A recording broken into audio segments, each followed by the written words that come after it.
L'apprentissage et les chroniqueurs. Youhou! Notre frère comme râteau dans l'humoriste. Bon matin tout le monde, bienvenue à l'émission L'apprentissage et les chroniqueurs. Je suis accompagné de Stéphanie Giroux ce matin pour cette première chronique en début de semaine. Belle semaine qui s'annonce et c'est en route vers la Joyfulness. Aujourd'hui, gros thème, gros sujet, mais avant toute chose, coucou à toi Stéphanie, bon matin. Ben bon matin Mario. Il fait beau mais frais, hein? Oh, ils disent que la fraîcheur nous garde en forme, on n'a pas fini d'être en forme au Québec actuellement. Donc, merci beaucoup Stéphanie de cette belle présence. On va saluer nos auditeurs qui sont avec nous, connectés sur la radio et aussi ceux qui sont sur le chat. On a Evelyne, Lily et Nadège. Bon matin, bon après-midi de où ce que vous soyez sur cette magnifique planète. Ben merci de nous accueillir dans ton univers, dans ton espace-temps, le temps de cette chronique avec Stéphanie. Et aujourd'hui, je disais Stéphanie, très beau thème, très beau sujet, l'alchimie interculturelle. Et pendant la diffusion, surveillez sur les différentes plateformes en direct, même si c'est un peu, je vais faire m'agacer un peu. Vous êtes en direct aussi sur les plateformes vidéo, ben vous allez voir, le son n'est pas diffusé tout le temps, mais c'est parce qu'il y a une façon d'écouter la radio, c'est sur radioversastyle.com, donc je vous invite. Mais je vais vous partager les liens intéressants, comme on va partager justement un livre aujourd'hui, que je crois que l'auteur, on la connaît, là. Bonjour Stéphanie. Bonjour. Aujourd'hui, c'est l'auteur qui vous parle, mais c'est pas juste l'auteur, c'est l'aventurière intérieure et extérieure. Ben oui, je mentionnais en début de matinée qu'on accueillait une globe trotteuse extraordinaire qui va nous apprendre plein de belles choses justement en lien avec cette émission aujourd'hui. Oui, absolument. Moi, aujourd'hui, dans le fond, l'alchimie interculturelle, oui, j'ai beaucoup voyagé. Pas tant comparé à d'autres amis, mais une trentaine de pays. J'ai travaillé même dans presque une vingtaine de pays différents. Donc, c'est sûr que j'ai un parcours, j'ai eu l'occasion de côtoyer des gens de différentes cultures.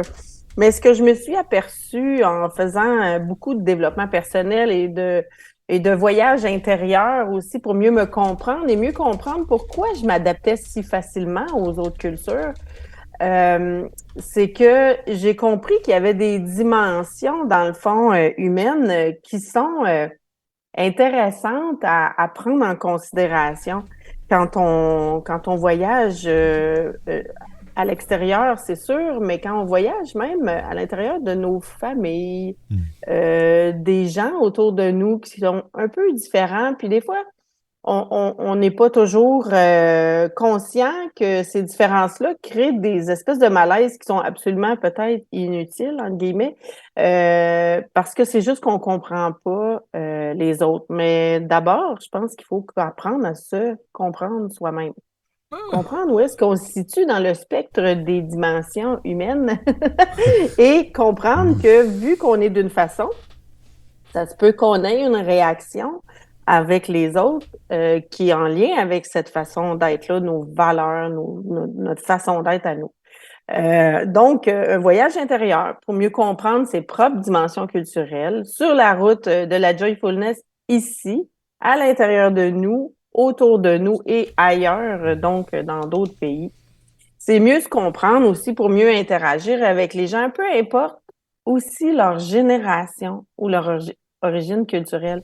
Parce que ce qu'on réalise pas, c'est que on regarde les différences culturelles en fonction des gens qui viennent de d'autres pays, mais souvent, ça va être des gens qui peuvent venir de notre propre environnement proche, mais c'est des générations.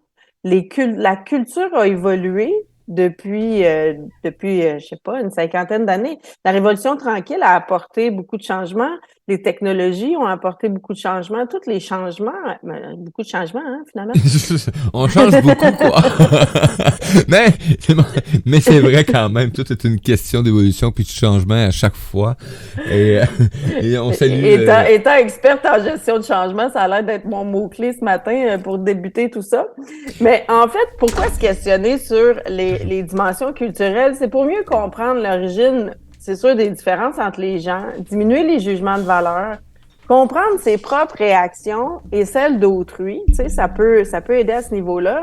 Puis développer des réflexes d'interaction qui sont plus adéquats en fonction des différences qu'on peut avoir avec les gens, peu importe soit-il. Fait que c'est dans ce voyage-là que je veux vous amener. Puis, tu sais, j'ai lu, moi, Psychologie et culture de Carl Gustav Jung, qui m'a beaucoup inspiré sur l'alchimie, parce que lui, il parle beaucoup d'alchimie dans son livre, parce qu'il parle les archétypes, l'alchimie, il y a toutes sortes de termes. Si on étudie Carl Gustav Jung, on peut rentrer dans des profondeurs du conscient et de l'inconscient qui sont tellement abstraites que, bon, on risque d'avoir l'impression d'être perdu dans l'espace. Mais disons que moi, ce que j'ai retenu du processus d'individuation dont je veux vous parler, c'est qu'il y a des phases un peu comme d'alchimie dans notre processus de transformation.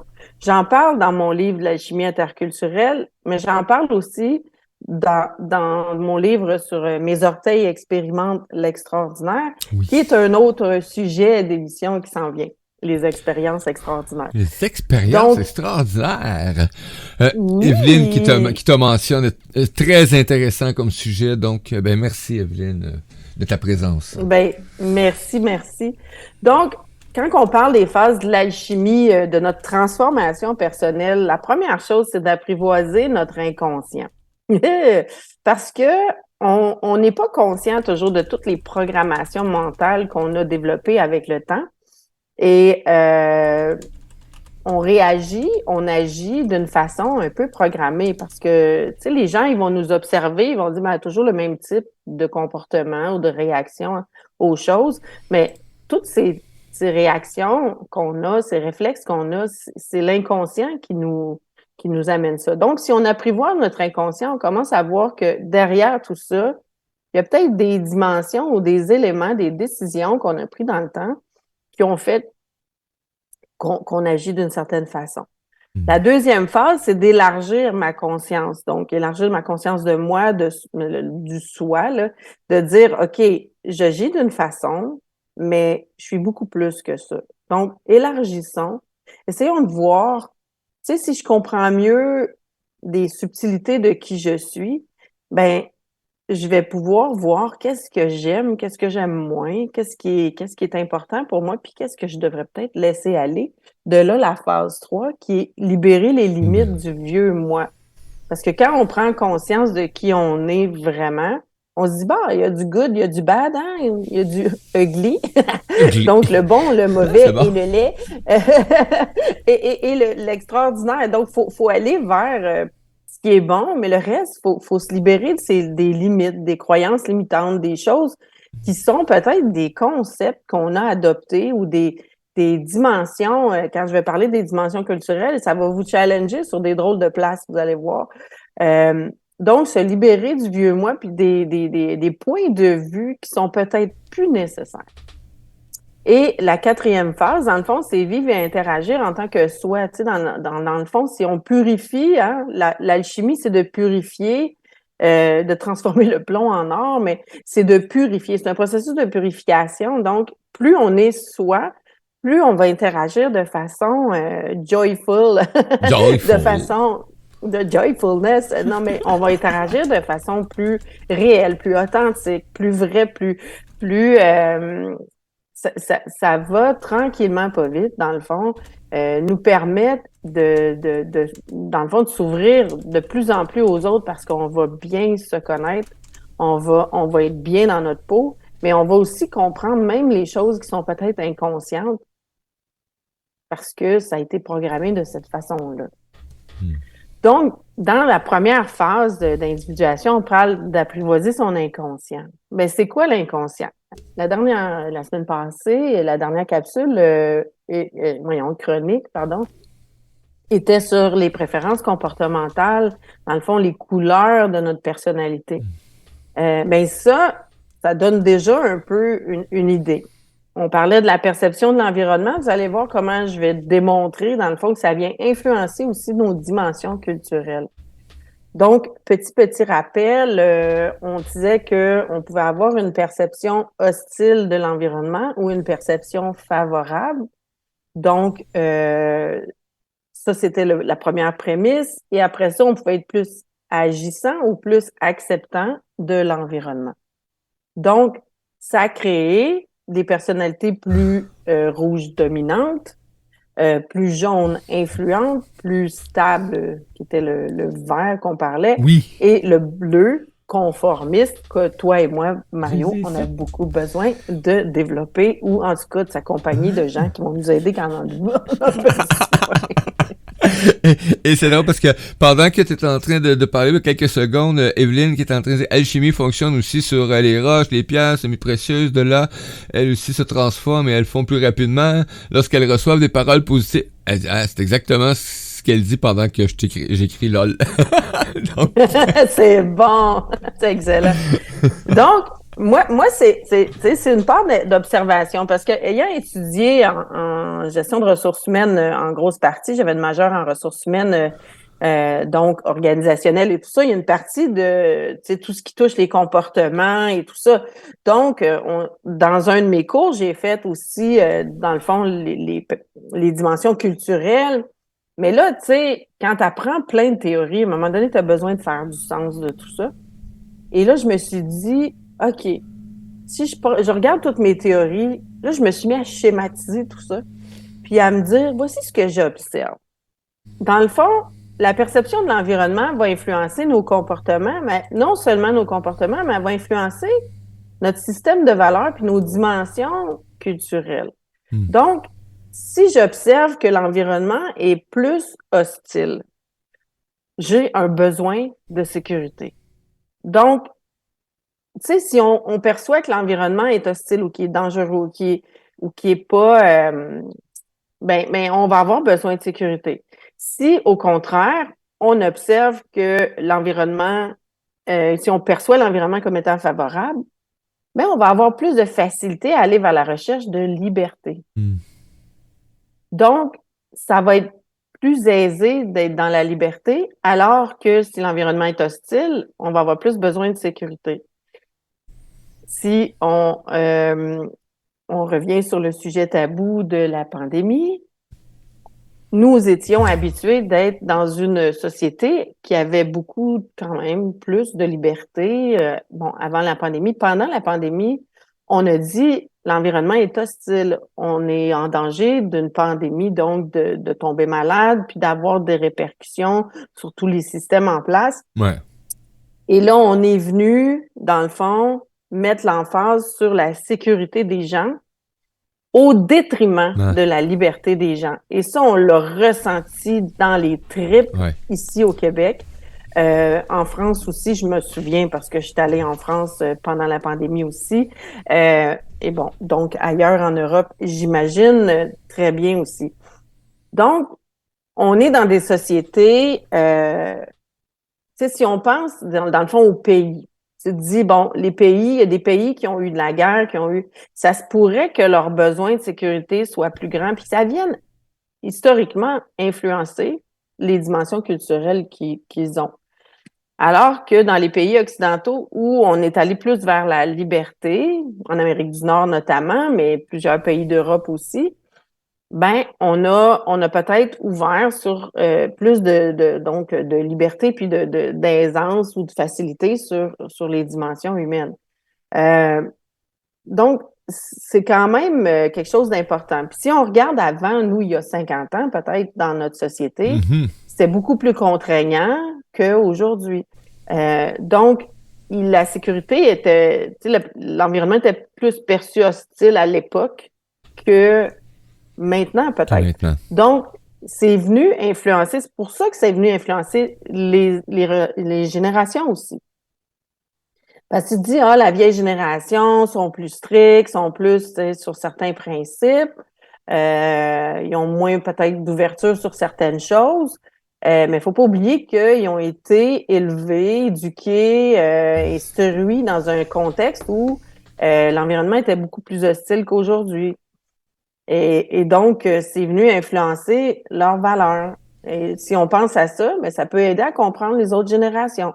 Ça peut aider à comprendre que ceux qui viennent de certains pays, ben, ils ont des valeurs qui peuvent être un peu plus strictes ou rigides ou peu importe, face à certaines choses, qui ont moins d'ouverture sur les Au moins. libertés individuelles, par exemple.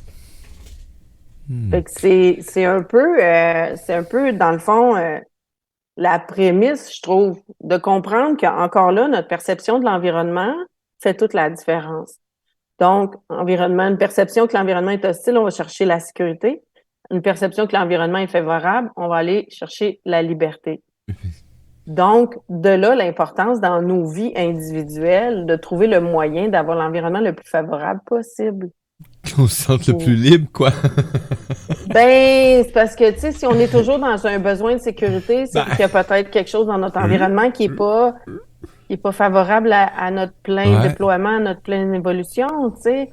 On parle de joyfulness. La joyfulness, c'est quoi? Mais c'est d'être dans l'aisance, dans le plaisir, dans la liberté d'être. Ouais. Mais si on est dans des environnements contraignants, ben ça se peut que ça nous brime là à quelque part. Puis là, je suis pas dans le jugement, je suis dans juste une constatation. Puis tu sais, je veux vraiment mettre l'emphase là-dessus. Puis mon livre, c'est la leçon derrière, c'est d'un remède contre les peurs, les préjugés des autres cultures ou de la différence. Euh, c'est, c'est, c'est juste de l'observation. Et si on observe que quelqu'un est différent de nous, c'est correct. Tu sais, dans le fond, faut juste se mettre dans une espèce de prise de conscience. OK, moi, je suis là, la Uh-huh. personne est là, voici des différences que j'observe. Et il n'y a pas de jugement. C'est de l'observation et de l'ajustement. Fait que, tu sais, c'est de voir les choses comme ça. Tu sais, arrêter de mettre de l'importance sur des choses. C'est plus de dire, j'observe ça et je m'ajuste. Tu sais, tu veux faire pousser une plante, elle n'est pas dans la bonne terre, elle n'a pas le bon ensoleillement, elle n'a pas, ben, tu vas t'arranger pour que son environnement soit plus favorable, sinon la plante, elle va mourir. Ben, c'est un peu comme ça quand on communique avec les gens. Si on s'assure pas d'avoir le bon environnement ou le bon espace pour interagir avec la personne, euh, ben, on n'aura pas autant de succès Ouais. là-dedans. On a une intervention, Stéphanie, sur le chat de Evelyne qui dit ben il y a quand même des exceptions probablement. Tout dépend si la personne s'est fait abuser pendant sa jeunesse, mais dans un environnement favorable, elle a quand même besoin de sécurité aujourd'hui. Mais oui.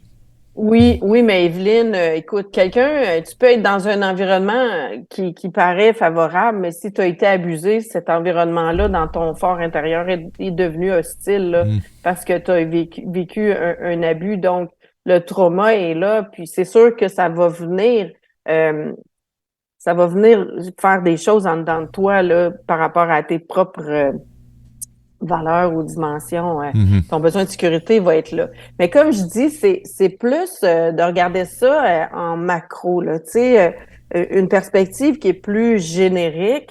Le but n'est pas justement d'établir des jugements puis des certitudes. C'est plus de rester dans la nuance et juste de se dire à peu près où je me situe là-dedans. Là, je vais amener des sujets, des fois, qui peuvent être confortables ou inconfortables. Par exemple, les dimensions culturelles que moi j'ai identifiées dans mon livre sont les rôles hommes-femmes, dans le fond. Les rôles dans la hiérarchie. C'est les libertés individuelles.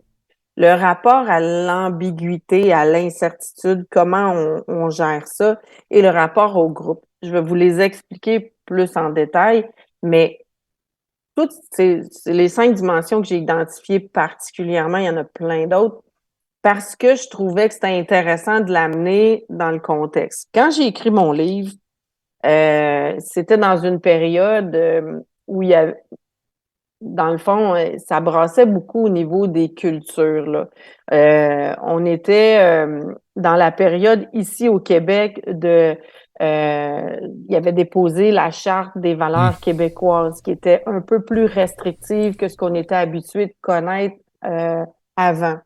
Ça a créé beaucoup de réactions dans les médias. C'est sûr que on revient à l'origine de toute la psychose collective qui était les tours en 2001 à New York. Ensuite, bon, on a eu toutes sortes de phénomènes qui se sont passés. Ça, c'est arrivé. Pendant que j'écrivais mon livre, j'étais sur le point de le lancer. Charlie Hebdo est arrivé en France. J'ai eu peur. J'ai eu peur de sortir mon livre parce que moi, j'amenais un principe de paix alors que tout le monde cherchait la dissension. Cherchait à trouver des coupables, surtout au niveau des gens de confession musulmane ou arabophone, mais tu sais, la différence culturelle était perçue pas nécessairement, était perçue dans le fond de façon hostile ou puis on recherchait beaucoup une sécurité, mais à travers un jugement, à travers tu sais, c'était pas confortable. Donc, j'ai quand même osé amener ces dimensions-là pour essayer de neutraliser, entre guillemets,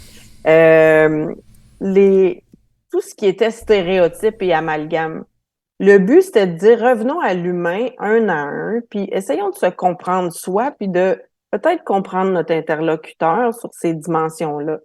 Et donc, mon livre, c'est sur le récit, dans le fond, de mon propre processus d'individuation jusqu'à l'âge adulte et une nouvelle lancée d'individuation quand j'ai commencé à être exposée aux autres cultures, parce que ça m'a remis en question d'être exposée aux autres cultures à travers mon travail et les voyages que j'ai faits notamment. C'est un beau commentaire encore une fois. Un autre commentaire, c'est ce qu'il faut, des sujets qui doivent être discutés. Bravo, c'est courageux de ta part. Merci. Puis j'aime ça aller au-delà des tabous puis de ce qui est établi. C'est mon petit côté rebelle, mais c'est parce que j'aime le monde, j'aime l'humanité profondément. Puis je me dis qu'on est bien plus que tout ce qu'on entend puis tout ce qu'on véhicule. Donc, je vous ai parlé de la phase 1 qui est, dans le fond, de prendre conscience de son inconscient, d'apprivoiser son inconscient. Là, dans la phase 2, on veut élargir notre conscience de soi. Dans le fond, c'est quelles valeurs nous définissent. Et là, moi, je vais aller chercher les valeurs qui sont les 3 premières que je vous ai mentionnées dans les dimensions. C'est le rôle homme-femme, le rôle dans la hiérarchie, les libertés individuelles. Pourquoi je vous parle de ces valeurs-là? Parce que c'est des choses qui nous on est comme pas conscient à quel point ça nous affecte dans notre relation avec les autres. Dans le fond, les rôles hommes-femmes, surtout aujourd'hui, oh my God, avec tout ce qui est, dans le fond, le fait d'identité et bon, orientation sexuelle, c'est une chose, mais toute l'identité comme telle, là maintenant, je devrais même dire rôle homme, femme et non genré, non binaire ou bon, peu importe. Mais c'est que on a quand même un spectre. Hein? Fait que les gens qui sont plus dans une grande différenciation des sexes, donc les hommes ont un rôle, les femmes ont un rôle, c'est sûr que la notion, pour eux, des gens qui sont très, très sur cette notion-là, vont dire, un homme, c'est un homme, puis ça a tel rôle, puis une femme, c'est une femme, puis ça a tel rôle. Donc, ça va être difficile pour eux d'accepter qu'il y a des nuances puis qu'il y a des entre-deux, tu sais. Donc, il faut juste être conscient de ça. Maintenant, de l'autre côté du spectre, on parle d'égalité des sexes. On parle de l'égalité, donc, homme-femme, ce qui fait que on est dans un environnement où est-ce que tout est possible parce que on voit pas de différence entre l'homme et la femme. Donc, même si tu es non-binaire ou peu importe, on n'aura peut-être pas de jugement là-dessus parce que c'est pas important d'être un homme ou une femme ou autre, là. T'es un humain, tout simplement. Fait que t'as une liberté d'être. une liberté d'être qui est complète. Donc, on peut être dans la nuance, on peut être dans le flou. Les hommes peuvent être sensibles, les femmes peuvent être des guerrières, les gens peuvent être dans un entre-deux. On n'a pas de jugement là-dessus, c'est la liberté d'être. Donc, c'est comme si, c'est sûr qu'on a une différence biologique, hormonale, etc. Mais là, on est dans l'interaction, Ouais. le rôle, là. On n'est pas dans la biologie, là. Donc, c'est quand même intéressant de voir qu'il y a ces différences-là, puis juste de prendre conscience de ça sans jugement. Parce que oui, il y a des gens qui croient que les hommes, c'est des hommes, puis les femmes sont des femmes, puis tout le monde a son rôle. Puis c'est correct By the book. pour eux. C'est correct pour eux, sont dans le conventionnel. Puis tu as les autres de l'autre côté qui sont, si on va dans le spectre complet, l'autre côté, qui sont dans une grande acceptation de tout ça. Donc, si on se situe, je pose la question à l'auditoire, mais de façon, on se situe où là-dedans? Est-ce qu'on se sent un peu dans le milieu ou on se sent plus d'un côté ou de l'autre? Mais ce qui est intéressant dans le débat, c'est juste de comprendre, moi, je me situe où dans ce spectre-là, entre le très traditionnel et la grande ouverture sur, dans le fond, les genres. De comprendre où est-ce que je me situe dans cette échelle-là, ben, va me permettre de comprendre comment je réagis à des commentaires ou à une discrimination qui pourrait être faite ou à toutes sortes de choses qui se passent autour de moi. Fait que le fait de comprendre où est-ce que moi je me situe m'aide à comprendre mes réactions face à des gens qui seraient d'un côté ou de l'autre du spectre. Fait que tout le principe, Mario, de mon livre, c'est ça. C'est de dire, OK, les dimensions, il y a des extrêmes. Moi, je me situe où? Puis parce que je suis là, qu'est-ce qui se passe autour de moi? Comment je réagis à ce qui se passe autour de moi? Puis comment je peux m'ajuster? Comment? Tu vois? Puis, tu sais, c'est des questions qu'on se pose plus. À un moment donné, on est comme beaucoup, tu sais, bombardé de toutes sortes de choses. Puis on oublie de se poser ces questions-là. Fait que, où tu te situes? Mais tu sais, ce qui peut être drôle aussi, c'est de te dire où se situaient tes parents dans ton enfance. Pour que tu fasses le lien aussi de ta propre évolution là-dedans. Qu'est-ce que tu as acheté de tes parents? Et qu'est-ce que tu as choisi par toi-même? Tu sais, moi, je le sais que je suis dans un spectre de l'extrême, je dirais, ouverture d'esprit. Mais quand j'étais jeune, j'étais un tomboy. Tu sais, je suis une femme, née dans un corps de femme, mais j'étais tomboy. J'ai toujours été, tu sais, en compétition intellectuelle et sportive avec les gars. Tu sais, pour moi, il n'y avait pas de différence entre le gars et la fille. Puis il y avait entre l'homme et la femme, bizarrement, en dedans de moi, il n'y en a pas de différence. Ouais. Donc, c'est sûr que quand arrive une sorte de dénomination, ben moi, je suis comme, ben c'est correct, tu sais, je vois pas, tu sais, sauf que moi, je crois pas aux étiquettes, mais je crois de comprendre où est-ce que moi, je me situe là-dedans. Pour mieux comprendre comment les autres vont réagir autour de moi, puis comment ils vont accepter, dans le fond, qui je suis, mais comment moi, je vais accepter comment ils sont aussi. Ça vient influencer ça. Et là, on est juste au niveau des rôles hommes-femmes ou de la différenciation sexuelle ou de l'attribution de c'est quoi un genre, là, tu sais. C'est quoi un genre, oui, effectivement. Ça, c'est Fait que, à la base. oui, fait que donc, c'est spécial, là. Puis, c'est sûr que ce que ça amène aussi, c'est... en tout cas, ça amène des fois des nuances aussi, comme la portion plus différenciée, dans le fond, amène aussi, tu sais, comme comme une compétition. C'est un ou l'autre. Tu sais, t'es un ou l'autre, tu peux pas être entre les deux, alors que l'autre amène plus de coopération. Parce que on est plus tous, tu sais, dans le fond, on peut tous être un peu, dans le fond, il y a pas de différence que tu sois un homme ou une femme, il n'y a pas de différence. Donc, je veux dire, c'est beaucoup plus aisé là, comme valeur, je dirais. Fait que je sais pas s'il y en a qui ont des commentaires là-dessus, si vous trouvez que c'est une valeur qu'on se questionne plus ou qu'on n'ose plus questionner. Ben, c'est surtout pu oser questionner pourquoi, parce qu'on sait très bien qu'il y a beaucoup de commentaires qui peuvent être apportés, etc., puis le kit. Et moi, pourquoi que c'est... Mais tu vois, il y a une façon différente aussi de comment puis se poser certaines questions, par contre, pour moi, en ce qui me concerne. C'est que ça va arriver aujourd'hui que je me poserai plus ce genre de questions-là, parce que pour moi, c'est l'accueil de l'humain tel qu'il est. Donc, je vais essayer de vraiment de me mettre de toutes les formes possibles en non-jugement. Des fois, c'est pas évident. Je suis un humain pur et pur, ok?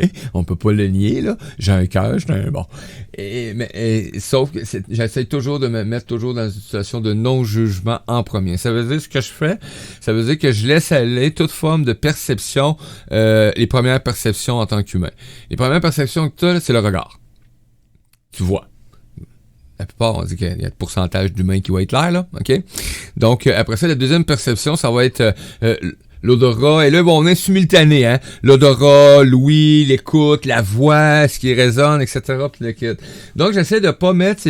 Parce que, vous savez, ces formes-là de perception, ben, ils viennent de mes racines, ils viennent de mes croyances, ils viennent de ce que j'ai été enseigné, ils viennent de mon milieu social, de mon milieu religieux, et pour moi, ben, c'était cet apprentissage-là de me dissocier de toutes ces formes de croyances limitantes-là envers les autres humains, et les propres, celles que j'ai créées aussi.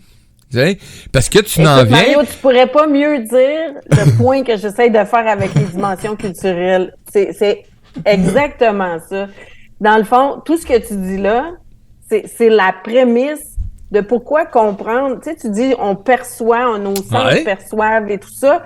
Puis il y a quelque chose qui se ressent dans nous. Oui. Mais juste d'être conscient, regarde, moi je suis là dans le spectre, c'est pour ça qu'il y a toutes ces réactions-là. J'ai-tu encore des croyances limitantes à libérer?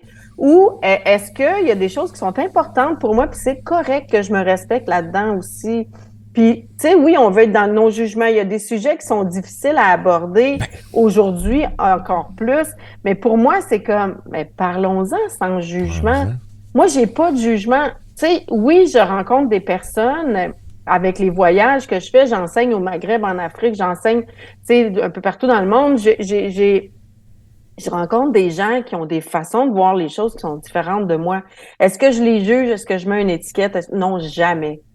Tu sais, d'être dans... Parce que je vois ça, par exemple, en Algérie, avec des gens, tu sais, dans mes étudiants, j'ai des gens très traditionnels qui sont, tu sais, les barbus avec l'habit traditionnel, qui font leurs 5 prières par jour, tu sais, qui sont vraiment dans leur rôle, dans leur croyance et tout ça, puis je respecte ça à 100%.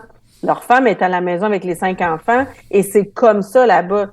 Mais j'enseigne et ils m'acceptent, moi, comme occidentale un peu rebelle, un peu spéciale, puis ils prennent mes enseignements quand même. Donc, qu'est-ce qui est arrivé là? J'ai réussi à aller outre les différences culturelles, puis à faire cette connexion-là qui est intellectuelle, mais qui est aussi émotionnelle, parce que j'ai eu des beaux liens avec ces personnes-là, qui sont très différentes de moi.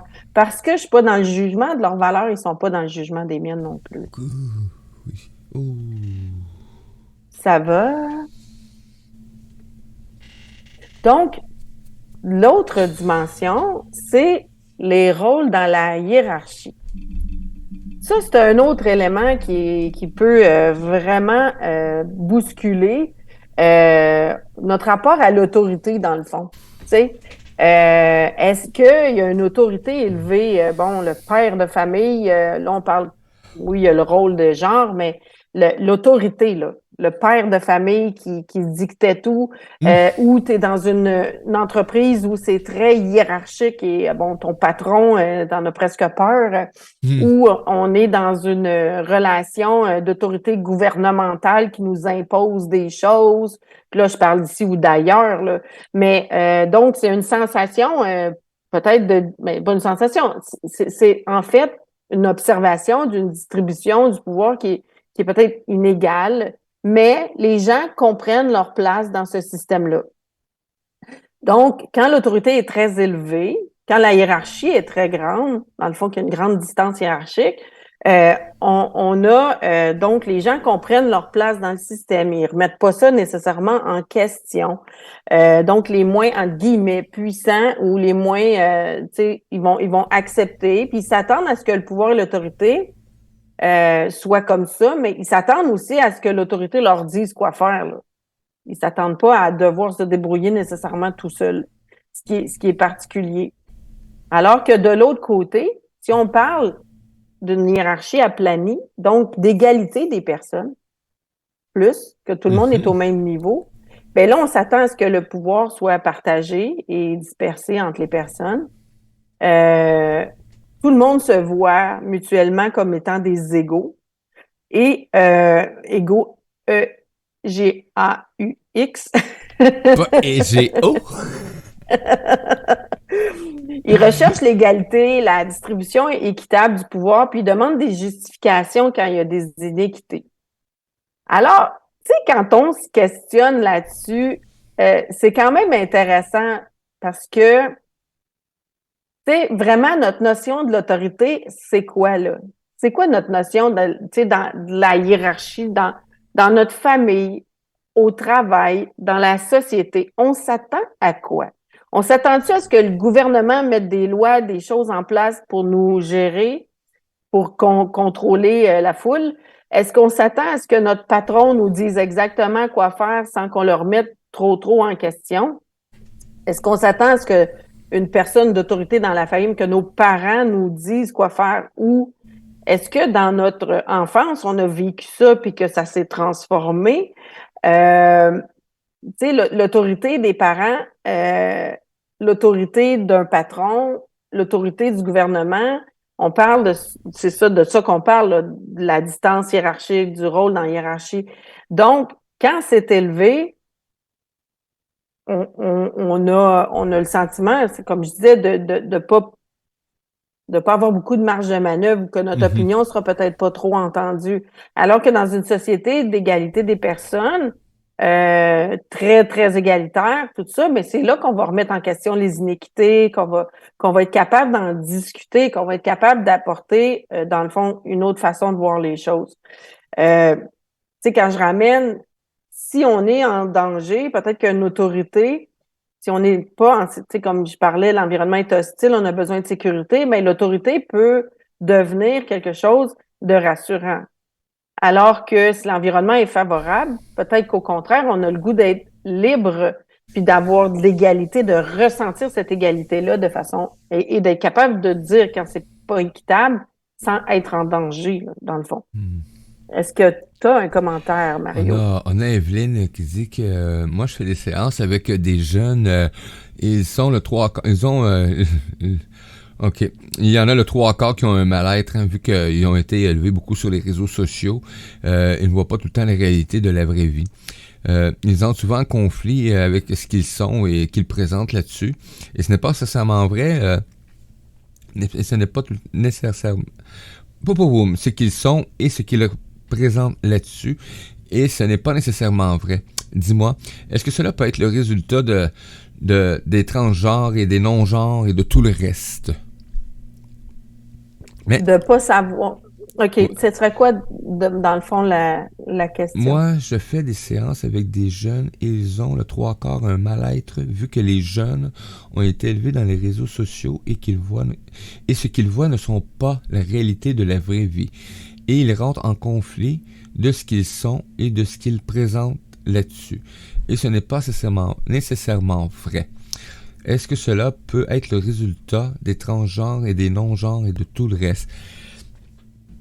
Moi, je vois pas. Je pense que c'est peut-être une résultante. Dans le fond, on est dans une société qui veut être en ouverture. Moi, je sens qu'il y a un désir d'être en ouverture, de voir les personnes comme étant égales, de ne pas juger sur le sexe, l'origine et tout ça. C'est sûr que, tu sais, on a eu les parents, mettons, des boomers, les vétérans là, qui ont ont éduqué les boomers qui ont éduqué les X qui ont éduqué les Y, les Z, bon, etc. Donc, d'une génération à l'autre, il y a des rigidités, et on va en parler plus tard, qui sont tombées. Et là, on a amené les gens dans une période un peu d'ambiguïté. Puis, en tout cas, dans le fond, Evelyne, tes questions, je crois pas que c'est rattaché à la portion transgenre ou d'identité et tout ça. Je pense que c'est une résultante peut-être qui commence à être plus communiquée. Avant, les gens gardaient les choses pour eux parce que s'il n'y avait pas de liberté de le mentionner. Maintenant, on commence à plus communiquer les choses. On a un choc de valeur. Je pense ici, on a un choc qui fait que on est dans une période un peu d'ambiguïté, mais c'est que tu rentres justement dans les dimensions que je vais amener juste après celle-ci. Donc, on en reparle parce que j'ai pas beaucoup de temps, mais c'est un point intéressant. Il nous reste un gros 5-6 minutes quand même. Mais c'est ça, donc on parlait des libertés individuelles. Ouais. Tu sais, si j'y vais rapidement, dans le fond, c'est que on peut avoir, tu sais, la sévérité qu'on va mettre en place. Il y a des pays où c'est très sévère. Il faut suivre une façon de vivre, une religion, là, je parle de pays, mais je parle de famille aussi. Il y a des places où c'est sévère. On s'attend à un contrôle élevé des désirs, des impulsions. On s'attend à ce que les gens, ils soient dans l'utilitaire, même qu'ils répriment les gratifications des besoins. Il y a des normes sociales très strictes. Il y a des éléments comme ça. Puis ils ont aussi, dans le fond, tout ce qui sort du cadre devient pour eux des indulgences qui sont inadéquates à leurs yeux. Donc, ils vont avoir beaucoup de jugements sur les gens, les personnes qui sont dans la sévérité, dans le fond, dans le contrôle de tout ça. Ça, c'est quand on perçoit l'environnement comme étant hostile. On peut pas laisser les gens être dans la liberté individuelle. On va juger les indulgences, on va juger le loisir, on va juger parce que faut travailler, faut être sérieux, faut...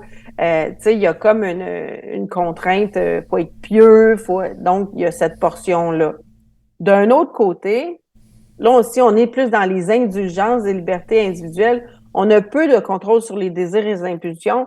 Donc là, cette forte indulgence-là démontre généralement, une volonté de réaliser la gratification des élans de base naturelle de l'humain. D'aller vers le plaisir, d'aller vers la facilité. Et là, peut-être qu'on vient toucher un petit peu une partie là, du commentaire d'Evelyne, parce que plus qu'on laisse de liberté individuelle, plus que les gens, comme le monde étant naturellement fait, va aller vers les élans de base des naturels, vers les pulsions, vers, donc, peut-être qu'il y a plus d'exploration qui se fait. Avant de mettre, dans le fond, les choses plus claires. Peut-être que ces jeunes-là sont dans une grande exploration, sont dans une indulgence, une permissivité qui est inégalée par rapport aux autres générations d'avant. Et là, eux, ils vont retrouver, dans le fond, éventuellement, une espèce d'équilibre quelque part. Parce que si on regarde les boomers, il y a eu les peace and love et tout ça, puis on s'est dit, oh mon Dieu, mais qu'est-ce que ça va faire, toute cette liberté-là? Et finalement, c'est devenu des gens très sérieux. Donc, je me dis, on n'a pas à juger. Je pense que c'est des belles expériences qu'on est en train de vivre, humaines et sociétales, là. Mais c'est l'évolution. C'est l'évolution. Mais c'est ça. Puis, tu sais, je veux dire, des fois, on a l'impression... Chaque génération a eu l'impression que la génération d'après reculait, alors qu'il y a quelque chose de nouveau qui se découvre. C'est sûr que ça a un impact. Donc, au niveau des libertés individuelles, il faut voir, est-ce qu'on est plus dans la sévérité? Donc, on va contraindre les libertés, ou on est plus dans l'indulgence, ou est-ce qu'on va laisser les gens expérimenter leurs choses comme ils veulent? Et donc, c'est un peu, ça revient un petit peu à ça. C'est que là, c'est peut-être qu'on est dans un effet pendule, puis qu'on va avoir un retour de balancier éventuellement. Mais dites-vous que tout est un cycle dans la vie, que tout évolue constamment, tout se transforme.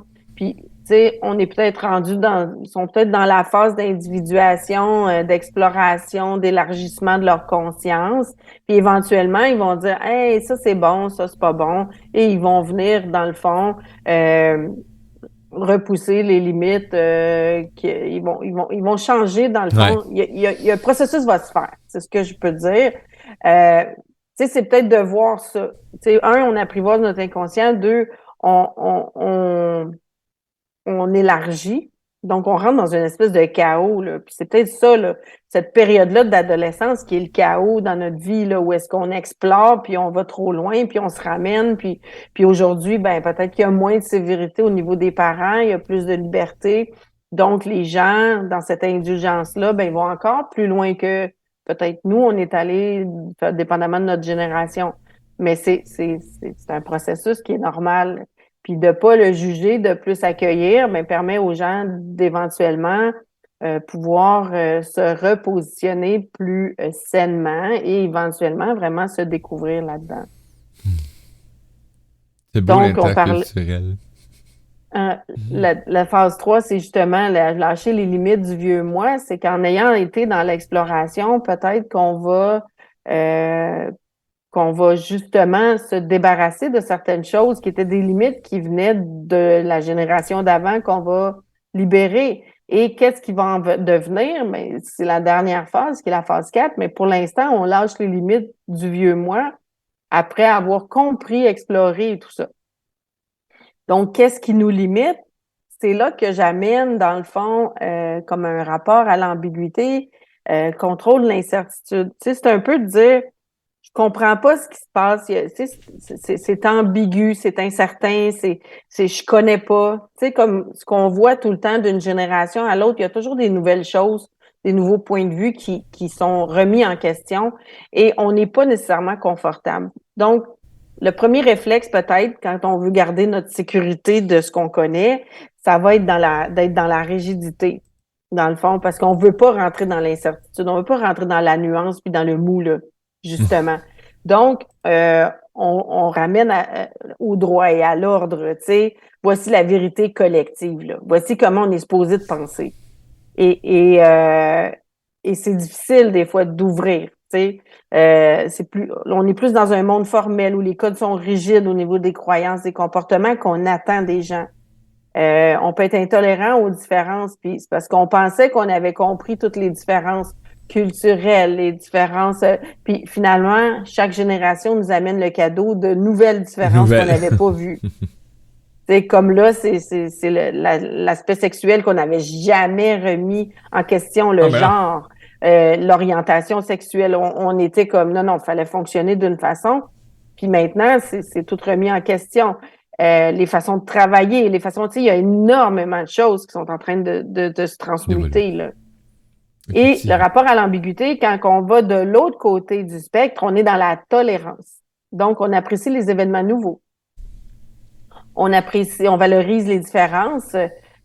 Puis l'attitude est plus relaxe. On est plus tolérante donc aux personnes. Puis la pratique, dans le fond, la vie compte plus que les principes imposés. Et dernière, parce que j'ai très peu de temps, j'en avais un autre, mais je vais la garder pour une autre fois. Je vais aller plus vers donc la 4e phase d'individuation, c'est interagir en tant que soi. Je vais vous donner 5 règles à retenir rapidement. J'ai le temps. 5 petites règles.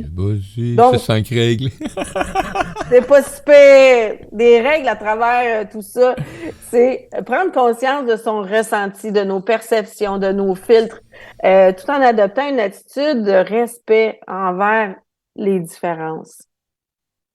Saisir quand même, tu sais, le rationnel derrière les comportements d'une personne, ça peut nous aider à comprendre probablement être moins affecté négativement par les comportements qui sont différents des autres.